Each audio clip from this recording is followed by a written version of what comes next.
श्री स्वामी समर्थ. जय जय स्वामी समर्थ. माझ्या स्वामी कृपा चॅनलमध्ये सर्वांना नमस्कार. स्वामी महाराजांच्या कृपेने तुमच्या सर्व चांगल्या इच्छा पूर्ण होत ही स्वामी महाराजांच्या चरणी प्रार्थना करते आणि आजच्या या नवीन व्हिडिओला सुरुवात करते.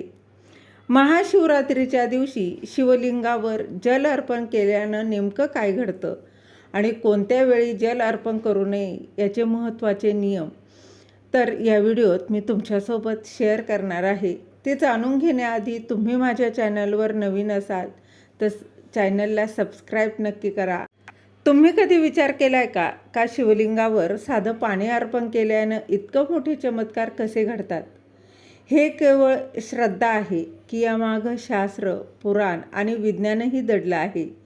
तर आजच्या या व्हिडिओमध्ये तेच आपण जाणून घेणार आहोत की शिवलिंगावर जल अर्पण केल्याचे फायदे काय आहेत, म्हणजेच शिवलिंगावर जलाभिषेकाची नक्की पौराणिक कथा काय आहे, त्याची योग्य दिशा, योग्य पात्र आणि सर्वात महत्त्वाचं शिवलिंगावर कधी जल अर्पण करू नये, तर शिवलिंगावरती जल अर्पण केल्यानं नक्की काय फायदे होतात, नक्की आपल्यासोबत काय घडतं, खरंच याचा परिणाम आयुष्यावर होतो का? असे अनेक लोक बघा दररोज शिवलिंगावर जल अर्पण करत असतात. पण काही जण म्हणतात की बघा योग्य दिवशी केल्यास त्याचा प्रभाव जो आहे तो अनेक पटीने वाढतो आणि तोच दिवस म्हणजे महाशिवरात्री. अत्यंत महत्त्वाचा दिवस. महाशिवरात्रीच्या दिवशी भगवान शिव हे लवकर प्रसन्न होतात असं शास्त्र सांगतं. तर या दिवशी केलेली छोटीशी पूजा देखील मोठं फळ देते. पण प्रश्न असा आहे की महाशिवरात्रीच्या दिवशी शिवलिंगावरतीच जल अर्पण केल्याने नक्की काय बदल होतात, नक्की काय बदल घडतात? तर बघा, दुःख कमी होतात का, अडचणी दूर होतात का, की शिवकृपेचा काही वेगळाच संकेत आपल्याला मिळतो का? तर बघा याचीच माहिती या व्हिडिओत आपण जाणून घेणार आहोत. 15 फेब्रुवारी 2026 वार रविवार या दिवशी आलेली आहे महाशिवरात्र. अत्यंत पावन पर्वकाळ आलेला आहे. ती म्हणजे सर्व शिवभक्तांची आवडती महाशिवरात्र तिथी या 15 फेब्रुवारीला आहे. तर महाशिवरात्रीच्या दिवशी शिवलिंगावर जल अर्पण केल्यानं तुमच्या कुंडलीतील सर्व दोष दूर होतात. तुमच्यातील ते सर्व दोष दूर होऊ लागतात. त्याचबरोबर शिवलिंगावर जल अर्पण केल्यानं धनप्राप्ती होते. 7 पिढ्यांचं दारिद्र्य दूर होतं. शिवलिंगावर नियमित जल अर्पण केल्यास धनप्राप्ती होऊन समाजामध्ये तुमचा मानसन्मान देखील वाढतो. लोक तुमच्याकडे आदराने पाहू लागतात. सोन्याच्या शिवलिंगाला जल अर्पण केल्यास तुमचे सर्व त्रास दूर होतात आणि शांती मिळते. तसेच बघा, तुमच्या घरात सुख, संपत्ती आणि धन तर येतच, पण त्याबरोबरच शरीर देखील शुद्ध होतं. भगवान शंकरांना प्रसन्न करण्यासाठी शिव मंदिरात दूध, बेल, सफेद फूल, धोत्र्याचं फळ, धोत्र्याची फुलं अर्पण केली जातात. मात्र सर्वात एक महत्त्वाची गोष्ट म्हणजेच भगवान शंकरांना अर्पण केली जाते आणि ती म्हणजे जल, म्हणजेच पाणी जे आहे ते बघा आपण भगवान शंकरांच्या पिंडीवर अर्पण करत असतो. महाशिवरात्रीच्या पवित्र पावन काळामध्ये भगवान शिवशंकरांची कृपा आशीर्वाद प्राप्त करण्यासाठी शिवलिंगावरती जल अभिषेक हा आवर्जून केला जातो. जल अभिषेकाशिवाय भगवान शंकरांची पूजा ही अपूर्ण मानली जाते. भगवान शंकरांना जलाभिषेक अत्यंत प्रिय आहे. हे अभिषेक केल्यानं आपल्या सर्व मनोकामना पूर्ण होतात. तसेच घरात सुख समृद्धीचा वावर होतो. तर महाशिवरात्रीच्या पर्व काळामध्ये शिवलिंगावर जलाभिषेक केल्यानं माता पार्वती आणि भगवान शिव यांची कृपा आशीर्वाद आपल्याला मिळतो. तर महाशिवरात्रीच्या या पावन पर्व काळामध्ये आपल्या हिंदू धर्मातील ग्रंथधर्मानुसार शिवपिंडीवर जलाभिषेक केल्यानं अनेक प्रकारचे लाभ हे होतात. सर्व प्रकारच्या मनोकामना देखील पूर्ण होतात असं म्हटलं जातं की जेव्हा समुद्र मंथन झालं होतं त्यावेळी महादेवांनी मंथनातून निघालेल्या विषारी विष प्राशन केलं होतं आणि त्यावेळी त्यांना असंख्य वेदना होत होत्या. त्यांना बरं वाटावं यासाठी तेथील उपस्थित देवांनी जल, दूध आणि विविध फळांचा रस त्यांना अर्पण केला आणि यामुळे महादेवांचा त्रास हा शांत झाला. तेव्हापासूनच भगवान शंकरांना जलाभिषेक करण्याची प्रथा सुरू झाली. त्यामुळे भाविक बघा जे आहेत ते भगवान शंकरांच्या शिवलिंगावरती दूध, फळांच्या रसांचा अभिषेक करतात. मात्र जलाभिषेक महादेवांना त्यात अतिशय प्रिय आहे. तर एका पौराणिक कथेनुसार याचा संबंध हा समुद्र मंथनाशी जोडण्यात आला आहे. समुद्र मंथन श्रावण मासात झालं होतं असं मानलं जातं आणि त्यामुळे जेव्हा देवगण आणि असुर हे दोन्ही पक्षांमध्ये जिथे अमृताची होड होती तेव्हा विष निघाल्यानंतर सगळे घाबरून गेले होते आणि अशात हा प्रश्न उद्भवला की या विषाचं काय होईल. तेव्हा सगळे प्राणी आणि संपूर्ण विश्वाच्या संरक्षणासाठी भगवान महादेव त्यांनी स्वतःचं विष प्राशन केलं आणि त्यामुळे त्यांना नीलकंठ असंही म्हणतात. त्यांचं शरीर विषारी प्रभावाने उष्णतेने जळू लागलं आणि त्यांना शांत करण्यासाठी सगळ्यांनी त्यांच्यावर जल अर्पण केलं आणि यामुळे आजही आपण शिवलिंगावर जल अभिषेक केला जातो किंवा जलाभिषेक हा अर्पण करत असतो. भगवान शिवांचा आशीर्वाद मिळवण्यासाठी शिवलिंगावर नियमानुसार जल अर्पण करावं असं शास्त्रात सांगितलं आहे. तर बघा, कारण जलधारा ही भगवान शंकरांना अतिशय प्रिय असून ती शिवलिंगावर नित्य अर्पण केल्याने त्या भक्तांच्या सर्व मनोकामना पूर्ण होतात. उत्तरेकडे तोंड करून शिवलिंगावर जल अर्पण करा, कारण उत्तर दिशा हा भगवान शिवाचा डावा भाग मानला जातो, जो माता पार्वतीला समर्पित आहे. या दिशेला तोंड करून जल अर्पण केल्याने भगवान शिव आणि माता पार्वती या दोघांचाही कृपा आशीर्वाद प्राप्त होत असतो. त्याचबरोबर कोणत्या पात्रातून पाणी अर्पण करावं ही देखील महत्त्वाची गोष्ट आहे. म्हणजेच कोणत्या पात्रातून जल अर्पण करावं, तर पाणी अर्पण करण्यासाठी तांब, चांदी आणि कांस्य हे सर्वोत्तम पात्र मानलं जातं.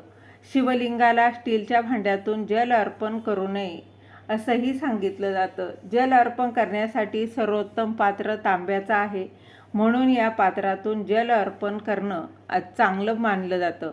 परंतु तांब्याच्या भांड्यातून शिवाला दूध अर्पण करू नका, कारण तांब्यामध्ये असलेलं दूध हे विषासारखं बनतं आणि शास्त्रात असंही म्हटलं आहे की शंकराला जलधारा खूप आवडतात. त्यामुळे जल अर्पण करताना लक्षात ठेवा की पाण्याच्या पात्रातून ओढा बनताना बघा, आपण जेव्हा ओततो अर्पण करतो तेव्हा ते हळूहळू अर्पण करावं. महाशिवरात्रीच्या दिवशी शिवलिंगाला जल अर्पण करताना नेहमी लक्षात ठेवा की बसून जल अर्पण करावं. रुद्राभिषेक करतानाही उभं राहू नये, ते देखील खाली बसून करावं. शिवलिंगावर पाण्याची पातळ धारा अर्पण केल्याने भगवान शंकरांचा विशेष आशीर्वाद प्राप्त होत असतो. बघा, एकदम हळूमध्ये आणि एक संतधार अशी चालू ठेवायची आहे. शिवलिंगावर शंखाने जल अर्पण करू नये. शिवलिंगावर कधीही शंखाने बघा घेऊन जल अर्पण चुकूनही करू नये.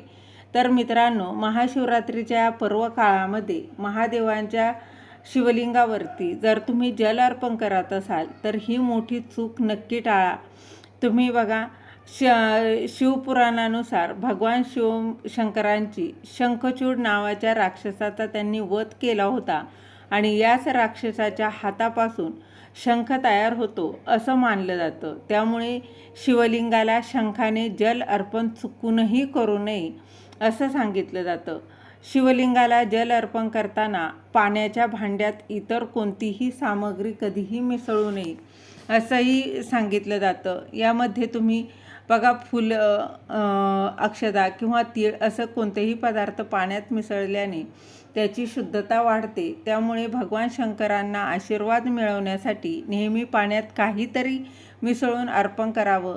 नर्मदा, गंगा इत्यादी बघा पवित्र नद्यांचे काही थेंब पाण्यात टाकून ते अर्पण करावं. तर मित्रांनो, महाशिवरात्रीच्या या पवित्र आणि पावन पर्व काळामध्ये भगवान शिवशंभूला मध, दूध, दही किंवा ऊसाचा रस अर्पण केल्यास ते पाण्यात मिसळू नये. देवाला कोणतीही वस्तू स्वतंत्रपणे अर्पण करा, त्यानंतर जल अर्पण करा. अशा पद्धतीने तुम्ही अभिषेक करू शकता. भगवान शिवशंभू हे संपूर्ण जगाचे अभिव्यक्ती आहे. ते सांब सदाशिव आहे.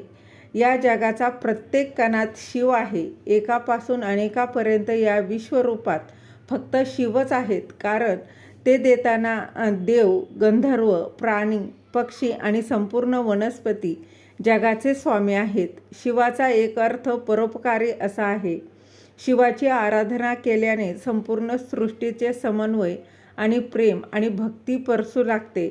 विश्वाच्या नियमांची अंमलबजावणी करण्याची जबाबदारी ही शिवामध्ये आहे. आणि म्हणूनच सर्व भक्त म्हणतात, अहो देवा, तुझी अनंत शक्ती, तूच अनादी, तूच सिद्ध, तूच मायातीत हे शिवा. तुझी शक्ती कसा समजू शकतो? तूच हे सर्व विश्व, हे भोळ्या शंकरा, हे सांब सदाशिवा, हे महादेवा, हे निळकंठा, तुला माझे कोटी कोटी नमन. आपण जितके नम्र असू तितका देव आपल्यावर प्रसन्न असेल. त्याची कृपादृष्टी आपल्यावरती राहील. भक्ती जागृत झाली की उदारता येते. जो जितका उदार असतो तितका तो देवाच्या जवळ असतो. तर भगवान शंकरांचं नामस्मरण केल्याने दुःख दूर होतं. त्याचबरोबर आपली भगवान शिवावर अगदी मनापासून भक्ती आणि विश्वासाने श्रद्धा असली पाहिजे. भगवंताचा देव महादेव भगवान शिव हे विश्वाचं प्रगट देव आहेत. जे भक्तांच्या सूक्ष्म उपासनेने प्रसन्न होतात.